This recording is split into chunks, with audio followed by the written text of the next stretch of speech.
자, 대한해운 주주분들 반갑습니다. 박선생입니다. 자, 오늘 대한해운이 2,885원의 흐름을 좀 가져가고 있어요. 자, 상한가를 만들었던 열기와 오늘 장 중에 3,385원대까지 치솟았던 기대가 한 번에 겹쳐있는 자리다라고 좀 말씀을 드릴 수가 있는데, 어제 4월 10일 금요일 때까지만 해도 더 열릴 것 같은 자리였다고 볼 수가 있어요. 그러면서 오늘 아침까지도 분명히 한 번 더 위로 쏠 수 있는 분위기가 분명히 있었다는 겁니다.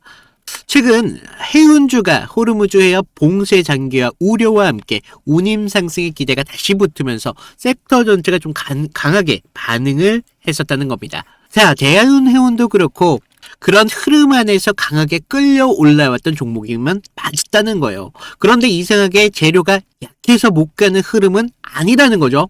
이런 중동 리스크에 대한 부분들은 여전히 살아있는데 정작 주가는 오늘 3,385원을 찍고 현재는 2,800원대까지 밀렸다는 겁니다. 이거는요, 호재가 끝났다는 뜻으로 보면 오히려 틀릴 수도 있다는 거예요. 지금 대한해운 좋은 재료가 붙으면 무조건 직진하는 그런 자리는 아니다.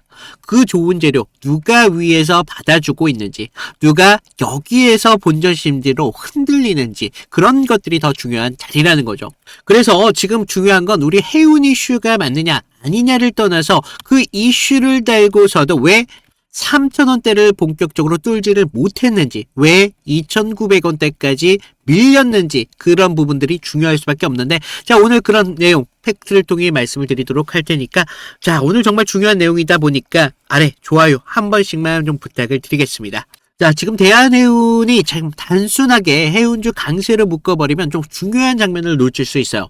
이 종목 같은 경우는 그동안 최근 움직임이 출발 전부터 이런 호르무즈 해협에 대한 그런 이슈, 외부적인 이슈들이 붙어주면서 이 호르무즈 해협 봉쇄의 장기화 우려와 중동 긴장의 우려, 그리고 그에 따라 붙어진 운송비에 대한 이런 상승에 대한 기대감으로 상승을 좀 만들었다는 거죠. 그래서 기사에서도 이런 리스크들이 해운주 급등의 핵심적인 배경으로 좀 작용이 됐고, 중동, 그러면서 중국 간의 노선, 이런 VLCC, 이런 운임지수는 전쟁 직전 대비 무려 55.3% 급등을 했다는 겁니다. 그러니까 이거 단순하게 전쟁 뉴스가 아니라 실제 운송이 차질 우려가 이제 운임 기대로 번역이 되면서 해운 섹터 전체로 끌어들인 흐름이 만들어지고 있었다. 자, 여기서 대한해운이 왜 붙었었느냐? 직접 경로는 단순합니다. 회사 물류 리스크가 커지면서 이런 운임 기대가 먼저 살아나왔고, 시장은 그 기대를 해운주 주가로 먼저 반영했다는 거죠. 지금 대한해운의 해운업 매출 비중이 무려 79%라는 겁니다. 주요 거래처가 한국가스, 포스코 같은 굵직한 대형사들과 장기 운송 계약 기반의 고객을 가졌다는 거죠. 즉 시장 입장에서는 이런 해운 업황에 대한 민감도가 높은 종목으로 읽기 쉬운 구조라는 겁니다. 그래서 리스크가 이렇게 커지면 커질수록 대한해운은 개별 기업보다 이런 해운에 대한 업황 기대를 먼저 먹는 종목이었다. 자, 그런데 투자자분들은 이런 운임이 바로 실적에 얼마를 더하는가, 이렇게 정밀하게 계산을 들어오고 있지 않죠. 먼저 해운주가 움직인다. 그러면서 대한해운이 제일 먼저 반응한다. 이런 심리들이 붙으면서 차트가 실적보다 먼저 움직였다는 거죠. 자, 그래서 우리 4월 10일이 정말 중요하다라고 좀 말씀을 드리는 게, 대한해운 3,090원대까지 상한가까지 치솟았고 거래량도 압도적으로 좀 많았습니다. 그래서 이 하루는 좀 단순하게 많이 오른 날이 아니라 기존 이런 박스권에 대해서 돌파를 보여주면서 가격을 한 번에 위로 끌어올린 날이었다는 거죠. 자, 이렇게 거래량이 붙은 장대 양봉 같은 경우는 두 가지를 동시에 만들어버립니다. 하나는 기대감을 만든다는 거고요. 이 기대감은 시장의 가격축을 올려놨기 때문에 이제 한 단계 위로 올라갈 수 있다는 기대감이 만들어진다는 겁니다. 그런데 다른 하나는 역설적이게도 부담이 만들어진다는 거예요. 그날 흥분해서 따라붙은 물량도 같이 생길 수밖에 없기 때문에, 그러면 우리가 다 그 다음 장이 중요할 수밖에 없다. 그 다음날 얼마나 더 오르느냐, 이게 중요한 게 아니라는 거예요. 그 위에서 얼마나 자연스럽게 소화를 할 수가 있느냐. 그런데 오늘 대한해운 같은 경우는 3,385원대까지 밀렸다가 현재는 2,870원대까지 내려왔습니다. 이 장면 굉장히 중요하다고 말씀드리는 게 지금 좋은 재료가 약해서 못 간 게 아니라는 거죠. 중동 리스크와 운임 기대는 여전히 살아있지만 그런데도 못 갔다는 건 주가가 지금의 재료의 유무보다 위에서 기다리던 물량과 상한가 이후의 추격 매수에 대한 부담감을 먼저 드러냈다는 겁니다. 즉 지금 대한해운 같은 경우는 호재가 있으니까 더 올라갈 수 있다 이런 게 아니라요. 호재가 붙어 있어도 이 매물을 바로 넘어갈 수 없는 그런 자리라는 겁니다. 자, 우리 저번에 만들었던 이 4월 10일에 만들었던 상한가 종가 3,090원이었습니다. 오늘 장중 최고가 3,385원대였는데 주가가 가장 기대감을 만들었던 가격이라는 거예요. 문제는 이 두 가격이 지금부터 기대의 숫자가 아니라 매물의 숫자로도 바뀔 수 있다는 겁니다. 자, 여기 위에서 산 사람들 다시 가격만 온다고 하더라도 본전 생각 안 날 수가 없어요. 그러면서 3,385원 보고 못 판 사람들 다음 반등이 오면 거기서 던지고 싶어집니다. 그러니까 지금 대한해운의 상단은 그냥 저항선이 아니라는 거예요. 기대가 실패로 바뀐 사람들의 심리가 쌓여있는 그런 구간.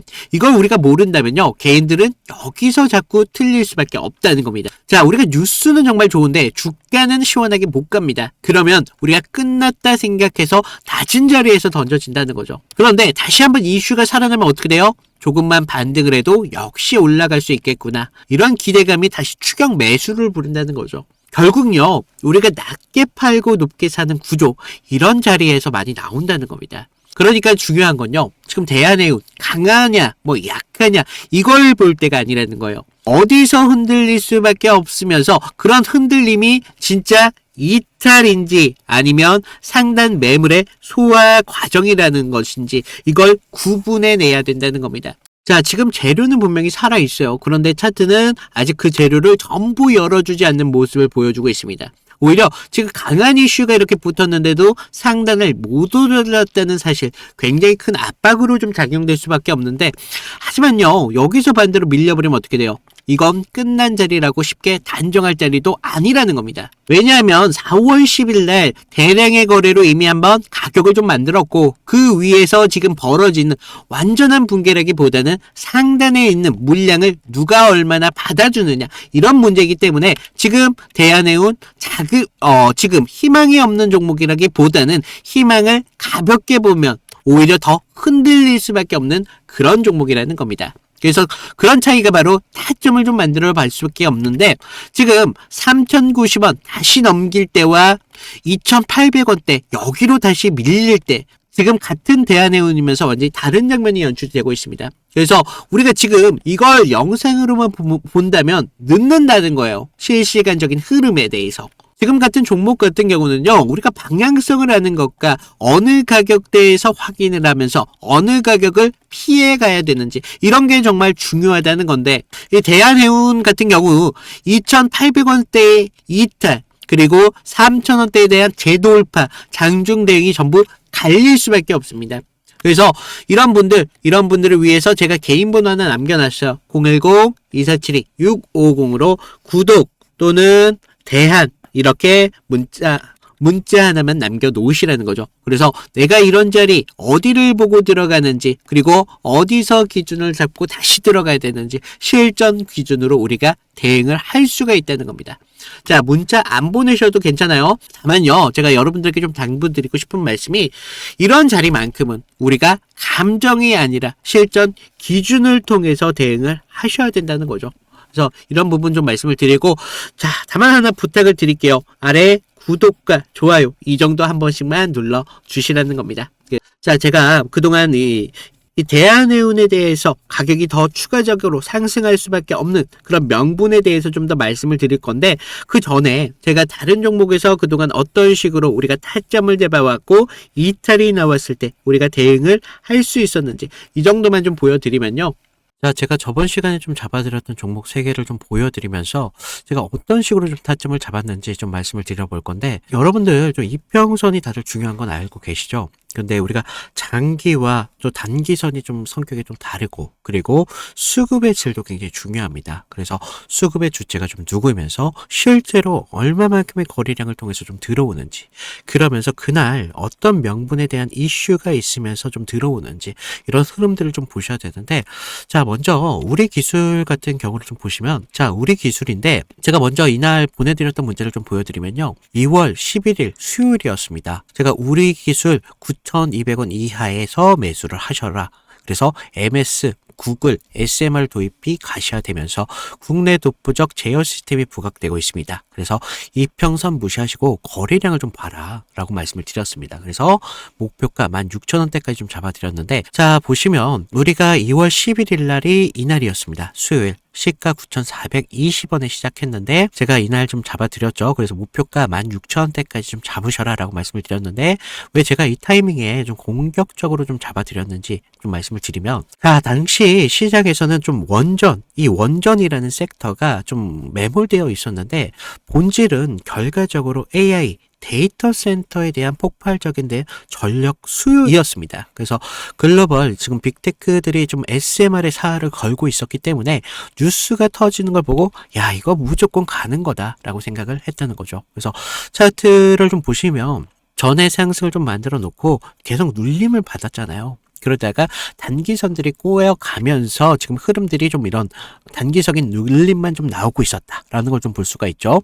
그래서 이후 좀 이런 행보를 가져가면서 단기선들이 수렴하는 구간을 거쳐서 좀 이제 정배열 확장 구간으로 넘어가고 있었다는 거죠. 그래서 9만원대에 대한 매물대의 상당에 대한 돌파를 확인하면서 전날 우리가 호가창에 좀 매수세가 들어왔다는 걸 봤다는 거죠. 그러면서 11일 날 시초가 9,400원대까지 올라오면서 강한 매수세가 보였습니다. 그리고 제가 좀 여러분들에게 타점을 잡아드렸었는데, 우리가요, 사실 이런 재료들을 읽어가면서 타점을 좀 잡아가야 된다는 거예요. 이런 재료들을 알아야 차트의 선행을 가져갈 수 있다는 거죠. 그래서 이날 우리가 좀 기회를 잡으신 분들은 좀 축하드리고요. 자, 다음 보실 종목 HLB입니다.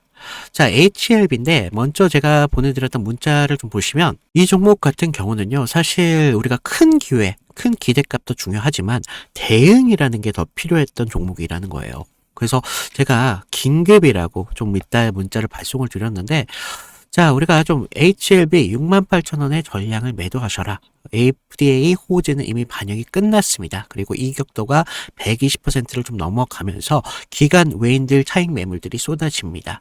지금 안 던지면 내일이라는 건 없습니다. 라고 좀 과장되게 좀 말씀을 드렸는데, 자, 우리가 1월 28일 날을 좀 먼저 보시면요, 이날이었어요. 시가 66,900원에 시작했는데 지금 위아래 꼬리가 강하게 달린 흐름을 볼 수가 있죠. 그만큼 변동성이 굉장히 컸던 날이었습니다. 그래서 지금 우리가 좀 재료를 좀 보셔야 되는데, 그동안 좀 수개월째 우려먹었던 이 FDA 승인에 대한 기대감이 이제 막 좀 끝물이었다는 거죠. 그래서 중요 발표 전에 사실 우리가 좀 뉴스에 팔아라, 뭐 이런 말이 있었다는 거죠. 그래서 이 종목이 정확한 그런 예가 좀 되었습니다. 그래서 주가가 21선과 지금 너무 멀어지는 이격 과열에 대한 임계점이 나왔다는 거죠. 고무줄도 사실 너무 이렇게 당기다 보면 끊어지잖아요. 그래서 지금 보시면 좀 과열권에 좀 들어온 걸 좀 보실 수가 있는데, 사실 이격이 벌어졌다고 해서 무조건적인 맹신을 좀 하시면 안 되지만 충분히 우리가 좀 이런 부분들을 참고할 자료는 되었다는 겁니다. 그래서 재료가 식으면서 이격이 벌어지고 있다. 그러면서 이제 뉴스가 이미 발표되고 있었기 때문에 FDA 끝물이었다, 뭐 이런 것까지 확인하면서 우리가 이런 흐름들을 볼 수가 있었다는 거죠. 그리고 또 전날 보시면 그렇게 거래량이 강하지 않았어요. 이런 흐름들이 좀 이런 것들에 한 역할을 했다는 거죠. 자, 그러면서 우리가 28일 날을 그때는요, 호가에서도 계속적인 매수세는 분명히 들어왔어요. 하지만 의도적으로 개인들의 매수세를 부는 것으로 좀 저는 봤습니다. 그래서 리스크 관리가 사실 굉장히 필요했던 그런 자리였습니다. 그래서 제 예상대로 좀 그때는 맞았지만 그날 이후 주가가 좀 꺾이면서 좀 우리가 좀 계좌를 좀 방어할 수 있었다. 항상 좀 그런 말이 있죠. 환호할 때 우리 재료에 대한 유통기한을 좀 확인을 하셔라 라고 말씀을 드렸습니다. 좀 우리가 계좌를 좀 방어했던 중요한 종목이 되었었는데, 마지막 다른 종목 필옵틱스입니다. 자, 이건 지금 아무 관심도 없을 때 제가 조용히 매집을 끝냈던 종목이었는데, 먼저 문자 내용을 보시면요. 1월 22일 날 제가 목요일 날 드렸습니다. 그래서 필요팁스 44,800원에 매수를 하셔라. 유리기판 섹터에 대한 잠룡입니다. 바닥권 매집봉 3개가 포착이 됐고요. 남들이 끝날 때 할 때 우리한테는 기회가 될 수 있습니다. 1차 목표가 5만 5천 원대까지 편안하게 가져가세요. 그래서 비중 20%까지 채우셔도 굉장히 좋습니다. 라고 말씀을 드렸는데 어디까지 올라갔어요? 지금 6만 3,300원대까지 올라갔다는 거죠. 1월 22일 날 이날이었는데 1월 22일 이날 시가가 4만 2,600원에 시작을 했습니다. 그런데 제가 얼마에 잡으라고 했었죠? 44,800원에 좀 잡으라 라고 말씀을 드렸죠. 그래서 당시에 좀 반도체 섹터는 조정을 좀 받고 있었던 분위기였는데 차트도 지금 21선 좀 밑에서 움직임을 가져갔었기 때문에 좀 많이 불안했었습니다.